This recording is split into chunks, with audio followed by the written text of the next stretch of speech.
Hello there, everyone. I'm Jeff. This is Tabletop Toolbox, and I am happy to be bringing you episode number 16 of the Weekly Ratchet. This should be a pretty straightforward show today, so why are you so angry?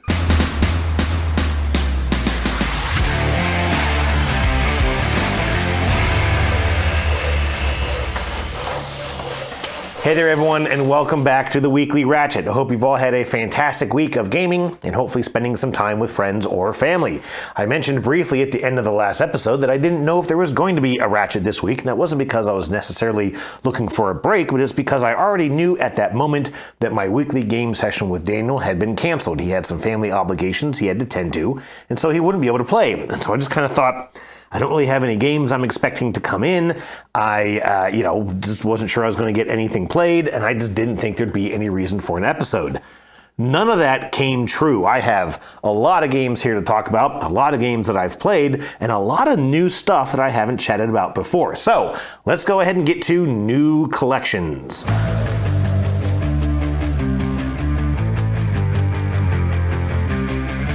So this might be the longest list of new games in the collection since I started doing the Ratchet, or at least since the Dice Tower sent me that box of games a few episodes ago. First off is another Lorcana product. Now this one's kind of interesting, and I'm going to mention it a little bit more here coming up because I've already gotten to play this, but this is the Deep Trouble Illumineer's Quest standalone expansion, I guess, if you will, to Lorcana. This allows, if you can see it here in the top corner, for 1 to 2 players to play cooperatively. So this is basically a solo or co-op mode of the game. And this is standalone. You can play with just this box. Comes with a couple starter decks, and then a Ursula's a villain deck that you can play against. What I find interesting, and the only thing I'm going to talk about right now, is that this isn't on Board Game Geek anywhere. There's no mention of the Ursula's Return 4th chapter of cards or this Deep Trouble Illumineer's Quest expansion game, whatever you want to call it. And I find that really odd. But like I said, I'll talk about this a little bit more here in a little bit. Now, the next thing I did was I reached out last week to Rio Grande Games. I told them that I would like to review the Starry Rift expansion to New Frontiers, actually over on the Dice Tower. And they sent me this. Now, I've already played this. In fact, I mentioned it, I think, back in episode number 13 with my friends Katie and Greg Barley of the Meeple Society. Then they sent it to me. They also sent me some other stuff that I didn't ask for. The first one here is Messina 1347. Something to do with getting through a plague. I don't know anything about it. I think it's one of those kind of mixes a number of systems. There's kind of a map, looks like maybe some worker placement, a couple of tracks to manage, a decent amount going on. Not super highly rated on Board Game Geek, so we'll see. They also sent me Druids of the Elements. A really neat looking box, a very pretty looking game. Again, another map with some various tokens and such here on the back. Also not very well regarded out on Board Game Geek, but this one at least looks pretty neat. So I'm going to try and get this one checked out fairly quick. Messina, I can't say is on the top of my list just because of theme. Although I just noticed that this is from Vladimir Suchy. That might work. We'll see. All right, so those are the Rio Grande games, and a big shout out to Rio Grande. Thank you so much for sending those to me. Next, I found out on Friday, I believe, of this past week, that our local Barnes & Noble bookstore is closing. They're just down the road a bit on the edge of Ashland, kind of into Glen Allen, Virginia. And it's a Barnes & Noble store, right? There's bookstore and games and records, all the other stuff that they've had to start selling just to kind of stay relevant in the market. Also a Starbucks and all that kind of stuff in there. And my daughter does a lot of reading, so she loves going to Barnes & Noble. I always go and check out their game collection. I have collected some Lorcana cards from them, so I was still definitely bummed to see that they were closing down.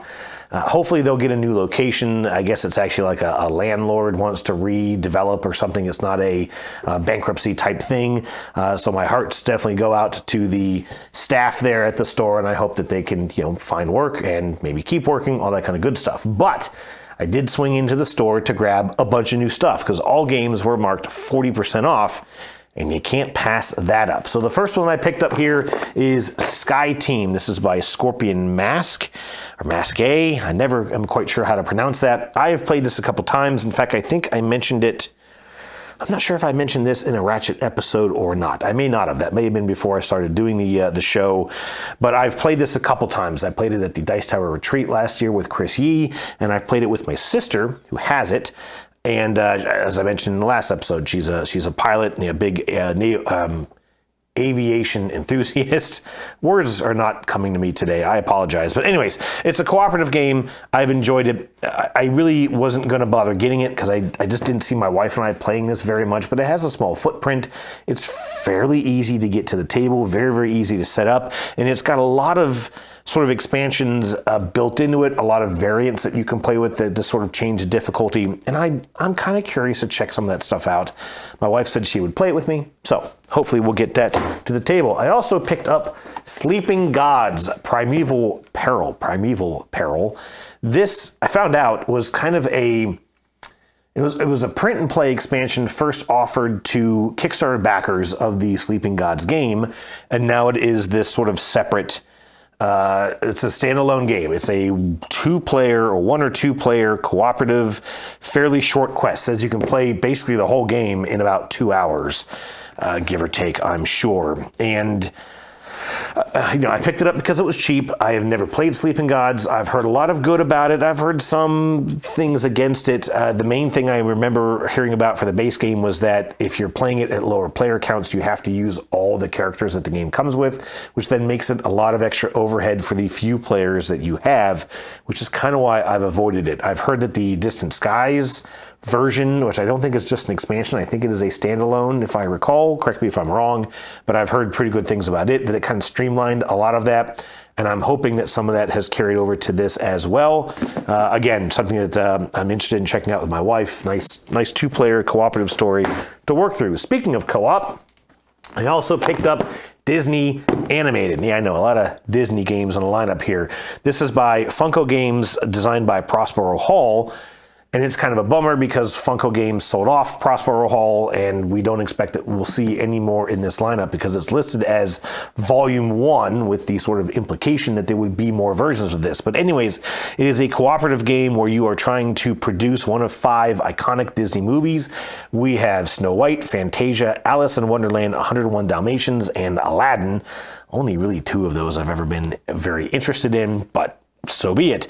What's really neat with this one is it has those transparent acrylic cards with art on them, and so you're kind of setting up different cells of the movie, and you're trying to get it done before the deadline, and the movie's villain is actually supposed to be kind of, trying to hamper your efforts to get the film done. And I think it's pretty interesting. Moderately well received out on Board Game Geek, but its fans seem to be quite fans of it. So I'm interested in trying this one out, and I think this one is a 10 and up. Yeah, 10 and up. So my daughter shouldn't have any problem playing that either. Last few ones here to mention. I said there were a lot of games, right? This one is Trial by Trolley with the R-Track expansion. I'll let you sort of take from that what you will. This is from Cyanide and Happiness, and I've talked about one of their games recently here in the Ratchet. It was a sausage game, which was smaller than this box, and it was a terrible game. This is, I've been aware of this. This was a Kickstarter project that I didn't get involved with because I really wasn't all that impressed with their previous Kickstarter, their first Kickstarter project, which was Joking Hazard. In this game, and I won't go super deep into it, you've got a simple piece of paper that shows a train track that splits, just a simple fork in the track. And players will break into teams, and you're going to start by putting cards in front of the track that show innocent victims. One of the cards that I saw was a friendly talking dog or a cat on its way to the shelter to be adopted. And you're putting them out on the track. Then you're putting out a card of a villain or a bad guy or an enemy, whatever. And so there was Robo Hitler, there was Justin Bieber or the Kardashians. And then you put out these modifier cards with little arrows that will point to any of those characters. You can basically modify sort of the backstory of those characters. So I saw one that was something like, very, very shy and quiet, but will end up starting World War III, right? Or, will eventually be the solution to world hunger. So you can modify the characters on the track, and basically what you're trying to do is convince the one player who is acting as the conductor for that round to decide which track they're going to send the trolley down and mow down everyone along that track. And whichever team has the less losses throughout the game wins. Obviously not a very appropriate game, not a family-friendly game by any means whatsoever. The only person I know I would have a ton of fun with this is with my sister, who shares my sort of dark sense of humor that I know this will go over really well with. We're going to play this in June when we go up for her birthday, and I'm kind of excited for it. Lastly, I picked up 2 little Paco games. These, I think I mentioned these on one of the previous episodes when my friend Daniel was moving, and I wanted to get him some new games for his new house, his new smaller house, and so I picked up a couple Paco games for him. The only reason I'm mentioning this is that these are the newest batch, and this one is called Far. I also got one called Yet, which just looked interesting. I don't know anything about it, but and I'll have to show this in some B-roll footage, but the back of this little box shows these tiles to Far, and it looks like King Domino or Queen Domino tiles. Now, standing there in the store, I looked at this and I turned and I showed it to my daughter and I said, "Hey, Mel, what does this look like to you?" And I just waited. And she looked at it and she goes, "Oh, the King or Queen Domino tiles." And I was so proud as a gaming father that my daughter was able to quickly pick up the reference that this game alludes to. And I think that's what a lot of his games do. Some of them do seem very original, but he also seems to be lately kind of borrowing from other themes of games, which, I mean, I guess isn't a bad thing. I mean, these are very, very unique just in terms of how they play, right? These tiny little card games. So I don't really have any problem with that. We'll check these out. They're still in shrink, as you can see. Maybe we'll play them, who knows? They're like $5 a piece, so they tend to kind of sit around. The last thing I'll mention, this came in literally just as I was about to walk over here to start filming. This is just one of the new deck boxes to the game of Wormwood, which actually had its name changed, which blew my mind. I believe it's now called Sovereign Fall of Wormwood. I might be wrong on that one. And I'm not going to talk about this now, but these are just new card boxes that they're sort of introducing that will keep all the decks nice and neatly organized. I looked down through these. I was seeing some of the new art design for the cards. They've redesigned the Echo card, so now it's a full card art on the Echo card. And then also I've got some of the new, what are they called? I can't remember what they're called, but the cards that you can kind of play on any person's turn. They have a very different backdrop to them, so you can kind of recognize them a little quicker in your hand. Anyways, won't talk anymore about that, but excited still to check out some more Wormwood. Okay, that was a long list to get through. Let's go ahead and get to question of the week.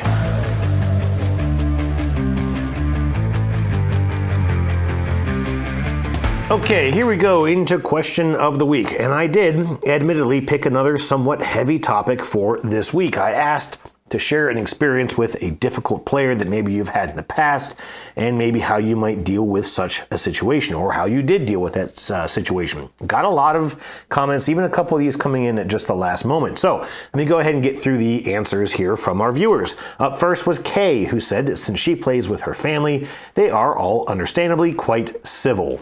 Makes sense. Although my wife might still disagree that I'm civil all the time.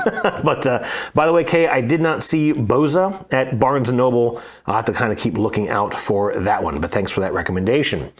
Wonder Flonium said that at the heart of all difficult gamers is usually a lack of empathy for prioritizing that other players have an enjoyable experience. And I think that is very well eloquently put, and kind of puts it right on the head, doesn't it? Sort of sums it all up. Stephen Chow shared a story of teaching a game at a local convention when a player got very disgruntled when he realized he wasn't going to win. And Stephen explained how it soured his experience of the game, which was Nucleum by Borden Dice and David Turtsey. And that's something that I'll get to here in a moment, is how these experiences can last after that playthrough is over. And it may not just taint your experience with that player, but even can taint your experience with the game that you played. A very good point. Thomas Grieve said that an alpha gamer or a self-appointed rules arbiter individually are manageable, but someone who exhibits both of these traits are, quote, insufferable. And I can't say that I've met such an individual. I do tend to be something of the rules arbiter. In fact, I meant to look up the definition of that word a little earlier, and I forgot to. But I do tend to be kind of the rule Nazi, if you will. But it's not just because it's not because I necessarily want to. It's because I'm usually teaching the game, and I'm usually playing with first-time gamers. Also, I do occasionally play with folks who don't always remember the rules very well, and I will usually learn a game before we sit down to play because I know that they kind of tend to miss rules or skip rules or forget rules or whatever else, and will then kind of end up doing things that drastically break the balance of the game. So I do kind of have to sometimes act as the guardrails to keep people on the rules. However, I always try very hard not to be an alpha gamer. And for those who may not know, an alpha gamer is kind of the folks who, especially in a sort of a cooperative game, are telling everybody what to do. You need to do this, you need to do that, so I can do this. And at that point, it's almost like the other people at the table need not really be there. And that's usually what we think about when we talk about an alpha gamer. Omar Hernandez said effectively that compared to CCG gamers like those who play Magic, board gamers are total angels. I thought that was pretty funny, Omar. I have not played Magic since maybe early high school, and I never played with diehard gamers. I played, I had a couple friends who sort of dabbled with it. I got my hands on a free deck. Anyways, however, I have hung out a little bit at some of the various, local game stores where Magic is being played. Now you see a lot of Lorcana being played, and I definitely have kind of captured the edge of some of those conversations and thought, whoa, glad I'm not sitting there. So I can understand that one for sure. Rentless explained how he's one of the more dedicated gamers of his group, and knowing that focuses solely on making sure that he's not a problematic gamer, explaining, quote, "It's the only thing I can truly control." You know what? I can certainly respect that, Rentless, and I think that that's something that really all of us should take to heart in general, is that you can control you. And if you can keep that in mind and keep yourself on a path that will just be likable for the folks that you are around, or at least recognize that, hey, look, sorry if I'm acting this way, maybe it's because of this, or maybe someone's kind of coercing you to act that way, and maybe you can try and head off that and say, hey, look, I'm sorry for the way I'm behaving, but this is why. So that was a really good comment. Thank you. Mark B snuck in a last-minute comment to say that there are a lot of difficult folks out there, but the most difficult to him are the ones who you can never beat, the ones who win at all costs. He says that it is, quote, never fun to play with those folks. I wholeheartedly know what you mean, and I know that I can sometimes sit on both sides of that equation. I'll talk about that more here in just a moment. And then minutes before I turned on the camera, Chris Mutton chimed in to say this question is tough, as he's been told he can be difficult to game with. He went on to say that whether or not you play to win or play to be social, there can be flaws to either mindset. I mean, what, Chris? Do you think I was going to out you in this one? Is that what you were kind of worried about there? You bring up a good point, though, Chris, in that I think in either way, whether you are that, just die hard, I have to win the game type player, or if you're a super social type player, you can still sit outside the envelope of where people want to be when it comes to playing at a table with other gamers. We'll talk a lot about difficult gamers and those must-win type players. But also those folks who are just very social, and I've known a couple of those, the folks who are always stopping to talk to other people who are around. Oh, hey, oh yeah, we're doing this, and isn't it so cute? And they just want to be bubbly. They want to talk to people, and that's great. But the other people at the table are trying to immerse themselves into that game. So if you are stopping to socialize with other people, maybe you're interrupting the game to just share a story about yourself, or talk about a different game that you really like, or start giving the backstory of why you like the game that you're playing, or if you're on your phone and interacting with other people who aren't taking time out of their day to sit with you and play a game, you're going to make it an uncomfortable experience for folks around you. All of these comments have brought up some really common issues and some really common personalities that folks have had to deal with. And I feel for all of them, I really do, because I've seen, at least in a lot of instances, those same situations. You've got the whiny gamers, the ones who are saying, well, why didn't I win this? And why am I not doing better? Or, why are you attacking me? Why are you picking on me? I've seen that before very, very recently. I had someone who, in a game that encourages fighting, is about, attacking other people, was like, well, why are you attacking me? I'm not winning. I'm not the one you should be messing with. Well, it's a fighting game. You don't always fight the strongest player. Sometimes you fight the weakest player just to kind of keep yourself in the running. Or maybe you're just trying to understand the game's mechanics of combat. Maybe you kind of saw an easy target and you thought, well, I'll go there and fight, so I just kind of get an idea of how it works. And all of a sudden, they're being told that they should play the game differently to benefit the player who does not want to get attacked. And that's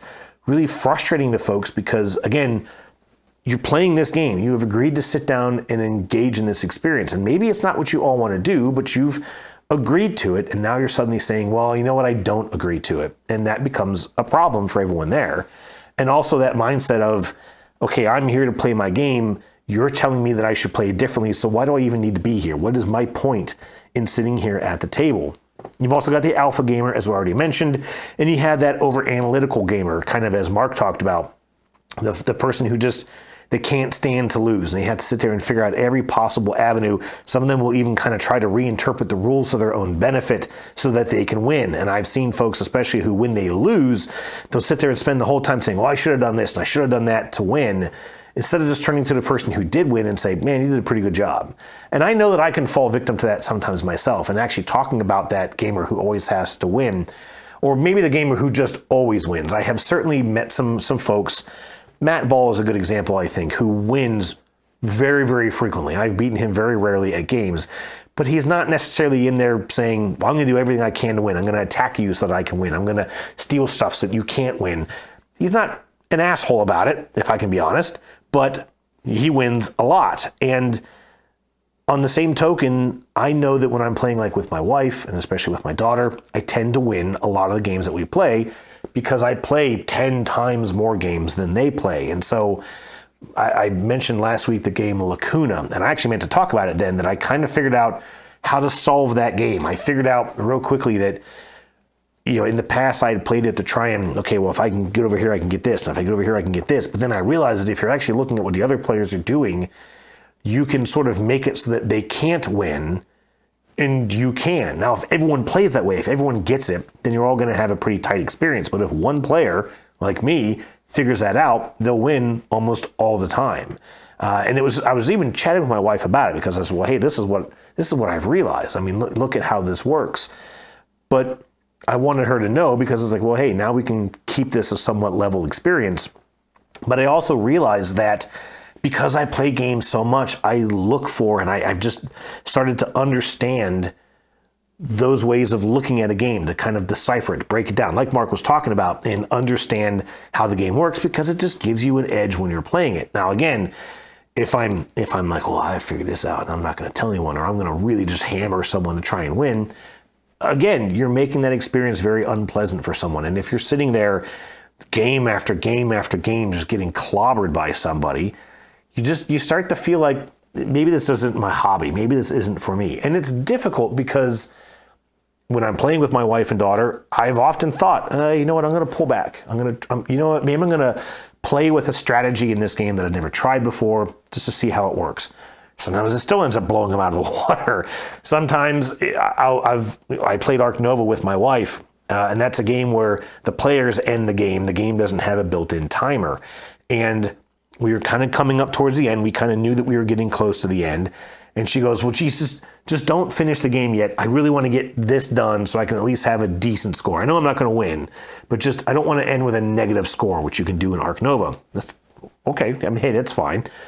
But there was nothing I could do to either not just rack up even more points or just end the game, because even simple things like kind of passing in the game will cause the clock to run out, right? There are a lot of actions that force the game to end. And so I was sitting there trying, what can I do that won't do anything in the game? And not all games even let that happen. And of course, like when I'm playing with my daughter, I don't want her to just always win. I want her to understand what it's like to lose and how to lose gracefully. And she actually does very, very well with that. She used to get really grumpy when she lost. We don't make a big deal out of anyone who wins, except for when she does legitimately win. We all, really celebrate her victory. But at the same token, you got to make sure that, your kids can be a fair loser, right? Anyways, lots there to think about. I think for me, the most challenging gamer is the one who sort of tells you how to play. Well, why did you do that? You could have done this. And it's like, well, yeah, but then that would just help you. I'm not playing to help you. This isn't a cooperative game. I'm playing for me. So sorry, let it go. And you got to understand that the people sitting around there listening to that, again, they're kind of sitting there wondering, why am I here? If this person's going to just tell us what we should all do to help them win, then let's go do something else. And that can be really frustrating. I'll also say, which comment was it up above, talking about that was Stephen Chow, talking about games who have been ruined for you by another player. And I can certainly attest to that. The game Moonrakers, which actually Chris Mutton and I talk about quite a lot. I don't think Moonrakers is a bad game. I don't really love what it does in general anyways, but the first time I played it with Chris and another friend, I'm not talking about Chris, it was just a very, very unpleasant experience to the point that I essentially forced Chris to win the game just so we could get it done with, because I was absolutely hating the experience. And even though I have it, I actually went and I bought the game after that because I still thought that it had some promise, but I have just not been able to bring myself to play it again because of how bad that playthrough was. Also had a friend who almost ruined the game of Rocket Men by Martin Wallace, which is one of my favorite games, because they employed a tactic where they basically just starved all the rest of us out of the ability to play. Again, they played this very aggressive strategy, determined to win, and just made the game very unpleasant for the rest of us at the table. And I really had to kind of tell myself, okay, that was them. That's not the game. I love this game. I still want to play this game. I'm sure of it.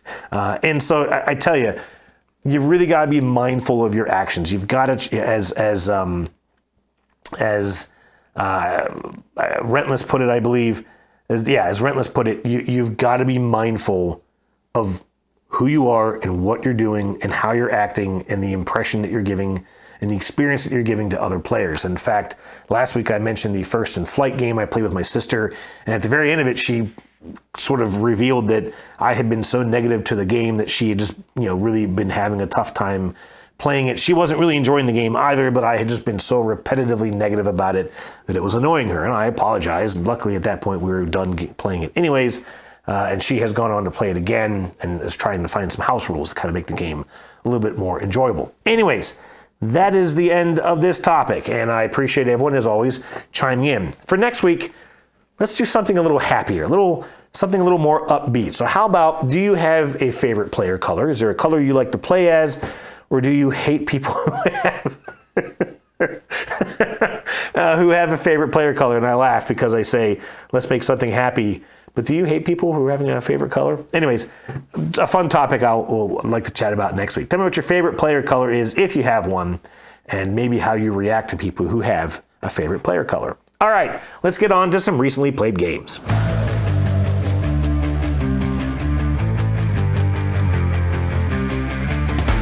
Okay, I'm sure I'm already running a little bit long on time, so let me try and get through these somewhat quick. The first game I played is one I haven't talked about here before. This is Fairies and Magical Creatures. This is from Forbidden Games. The designer on this is Glenn Drover. I believe I mentioned when this game was sent to me by the Dice Tower for review, and I'm surprised I haven't reviewed this yet because Glenn Drover and Forbidden Games is a pretty popular combo. Glenn made Raccoon Tycoon, he made Lizard Wizard, and also the huge game Mosaic, which I have just right here up on the game shelf, a huge Civilization box, Civilization game. And I've heard people talk about Fairies. This was another, I believe, Kickstarter, but not like a huge Kickstarter project. And I sat down and played this with my wife last week. And it was really, really just yuck. I mean, it wasn't a bad game, but I don't know what this game wanted to be. This thing combines a little bit of deck building with a little bit of an area control mechanism with a polyomino tile laying game and some take that, which kind of comes naturally with the area control. But you're collecting these cards. You start off with a very small hand of cards. You're collecting cards to then sort of give you extra abilities. You can kind of play them to either enhance various actions or just kind of grab some extra points. The tile laying is very, very ho-hum, in that you're putting out these garden tiles. You can flip them over to be a path, and at the end of the game, you'll score for each garden tile that touches a path on at least one of its squares. The area control element gives you access to these little fairy houses that you're putting into that garden as well to try and double the score of any tiles that they touch. But none of it felt like any of that. There's like 5 actions that you can take. Only 2 of them are of any interest whatsoever. Most of them are just kind of helping you maybe draw some more cards or play an extra card, which doesn't necessarily help you because the cards will usually go along with the other actions. So you need to take the tile placement or the draw a new card action, to get a new one from the market. This game was just weird. My wife did not like it at all because take that elements of that area control. There's these just boxes. There's this oversized board where you're putting all these little tokens out. These little cubes. It's at least twice the size that it needs to be. And when someone gets at least 10 cubes on a space, they take the little fairy house of that space, and then that's it. And at the end of the game, you get points. Whoever has like the most cubes in that area, on the board, they'll collect a point for all the cubes there, yada, yada, whatever. And so I had a lot of cards that I was taking from the market that let me just remove her cubes or maybe move cubes around. There's a lot of that. And so a couple times she would be really close to getting her 10 to grab, the tile, and I would just remove them. Like, okay, I'm going to play this, and I take 2 of those cubes off. And it's one of those things where I was like, I'm sorry, we're playing the game. Again, I'm not trying to be mean to you, but we're playing a competitive game, and I'm just kind of doing what the game requires me to do. But by the time we were done, she was like, stop touching my stuff. And so, yeah, I played it. I don't even know that I would need to play this again. Like, I feel like I can review this right now because everything they did was so basic and so boring that there's nothing to it. I don't need to understand it better. It's just a ho-hum game. Anyways, fairies and magical creatures, a very lackluster experience from Glenn Drover. Next, we played... Is this next? This is not next. I'll come back to that. Forget you saw that. You didn't see anything. Next, I played... I'm having a great day. This was New Frontiers, which I played with that new Starry Rift expansion that I mentioned.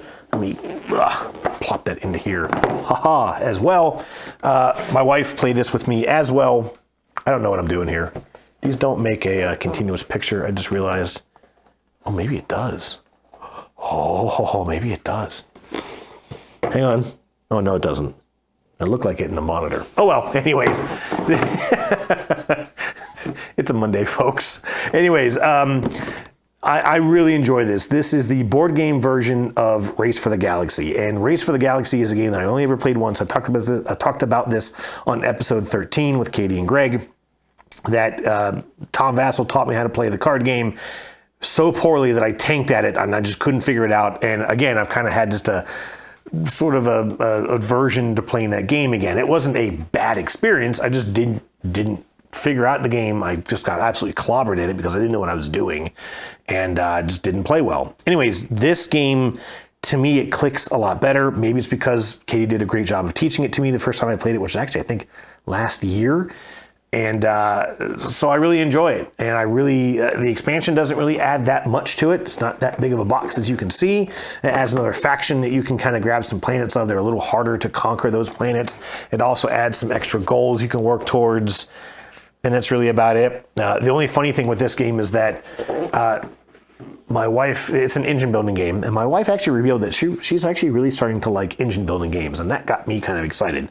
But she had a technology that let her explore an extra universe, an extra world, every time that she would colonize one of her existing planets, she would get to explore a new planet. And there's this quick element where you can, you acquire the worlds, they're sort of face down, black and white, and then once you colonize it, you flip it over, and now all of it kind of starts to take effect. And so she got to just blindly draw an extra planet out of this bag. And she goes, well, just go ahead and draw one for me and give it to me. Well, I drew one from the new expansion, which has a negative score if you don't colonize it by the end of the game. And it was negative 8 points. We finished this game with like 52 points. So 8 is a pretty big number. And I just blindly drew it out of the bag and I handed it to her. She started to get flustered, and I was laughing so hard because of just the pure dumb luck of it. And I even offered, I was like, well, put it back, draw another tile. She's like, no, it's fine. Well, she did get it colonized props to her for that. She still didn't win the game, but she was really glad that she got that last, kind of saved herself that negative score. Anyways, I really enjoyed this. This also comes with a solo expansion that I am looking forward to checking out. New Frontiers and the Starry Rift expansion. If you excuse me, I'll be right back. I got to fish this off the floor. Stupid boxes, stupid gravity. This is Lorcana Deep Trouble, the Illumineer's Quest. I'm not sure how you're actually supposed to say that. It's the Illumineer's Quest Deep Trouble, but I think the Illumineer's, and I'm saying this because there's nothing about this on Board Game Geek. There's not a lot of information out there. Even their website, DisneyLorcana.com, tells you almost nothing about this. I get the impression that they're going to do more Illumineer's quests, but sorry, I was glaring the hell out of that. They're going to do more Illumineer's quests, but with different titles. So right now you're going to be playing against Ursula, and I'm hoping that they'll come out with other versions that let you play against other Disney villains. What this gives you is a deck. I don't have it right here in front of me, but it gives you a deck of cards that Ursula plays, so you kind of control her throughout the game. And then all the players are working together. You play a common turn, kind of like Spirit Island, where you sort of all take your turns together. You can kind of, I'll do this real quick, and then you can do that. Then I'll use this to heal you back up, and maybe you can hit again, whatever. There's that sort of collaborative effort that can lead to alpha gaming. But my family is pretty decent with Lorcana. We've played it a good handful of times. And so, we went into this, and we got spanked. I mean, spanked hard. And we were playing on the easy mode, the easiest mode of play. And I don't even think there's anything I can do to house rule this except for just further reducing the number of cards that she draws on her turn, because they are brutal. Now, over the weekend, I actually filmed a sort of a review of this. I'm going to put it right here on the channel. This is not going to go in the Dice Tower, at least not for now, because I had so much trouble finding out what this is and how it played and what it does, that I'm hoping I can answer that question for other folks out there looking for those same answers. So there'll be something on this coming out on the channel here shortly. Check it out if you're so inclined. The Deep Trouble Illumineer's Quest. Last game I played is The Wolves. This is from Pandasaurus Games. The designers are Ashwin Kamath and Clarence Simpson.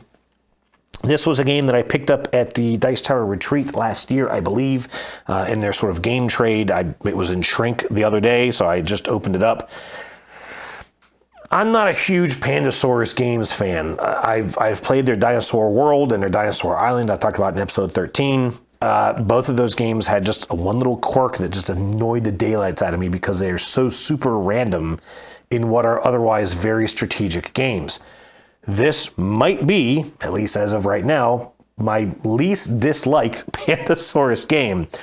I didn't dislike it, but it isn't really necessarily a game I'm looking to get played again anytime soon. This is a sort of this area control engine building game where you are representing a pack of wolves and you're trying to sort of dominate these 4 or 5 or 6, however, depending on how many players you're playing with, these different territory or region tiles that come out with different biomes. And so I played the tundra biome, which was the blue, talking about player color. The blue wolf focuses on the tundra spaces. My wife was the plains wolf, or I can't remember what it was actually called, but basically the grass. She was on the open fields and such. And those are sort of the environment that you have a little extra strength in at the start of the game.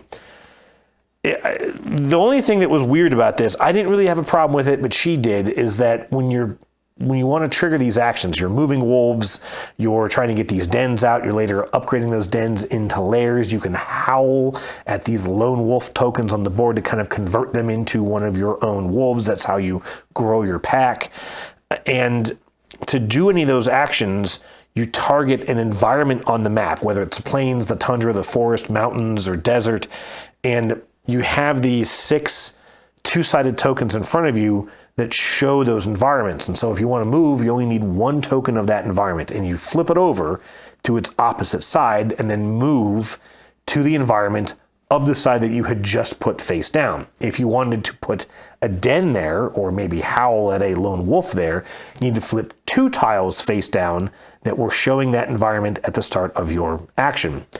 And what it meant was that you kind of had to almost plan 2 different fronts at the same time, because if you wanted to do something on the grass, but you didn't have any grass tiles visible, you knew which tiles you needed to flip to get to the grass. They show a little corner on the tile that kind of shows you what the other side is. And so you know what you need to do, but you may not need to do anything on the environments that are currently showing on that side. So if it shows mountain and grass is on the other side, well, you got to do something in the mountains to flip it over to then get access to that grass side. And so I was trying, and it didn't always work, but I was trying to say, okay, well, let me start working in this direction so I can get some dens over here, while I also work on upgrading this den over here. And this one's in tundra and this one's on grass. And if I kind of work those tokens against each other, then I can keep moving in that direction. But it doesn't always work. And sometimes you have to take a suboptimal move to say, okay, I'm going to move this wolf over here to a grassy plain that I have no need to be on whatsoever, just so I can get to that desert side on the back of that tile. And it was wonky. Again, it wasn't bad, but it was difficult to wrap your head around. And it was especially difficult for her to wrap her head around. And she kind of said later, yeah, I can't really say that's a game I want to play really ever again. It was neat, and it worked well. I doubt I will get many more opportunities or much desire to play this, but not the worst Pandasaurus game by my book. Hey, that's the Weekly Ratchet. That wraps it all up for this week. I think I got through everything. Yep, looks good. So thank you so much for chiming in. If any of the games I mentioned at the beginning of the show are of any interest to you, let me know, and I'll try to prioritize those getting played so I can talk about them here on a future episode. Other than that, let me know what you're up to. Thanks for chatting. As always, let your friends know about the Weekly Ratchet. The numbers are kind of low, and I'd love to get things going again here on the channel. But for now, have a great week. I'll talk to you again very soon, and happy gaming. Cheers.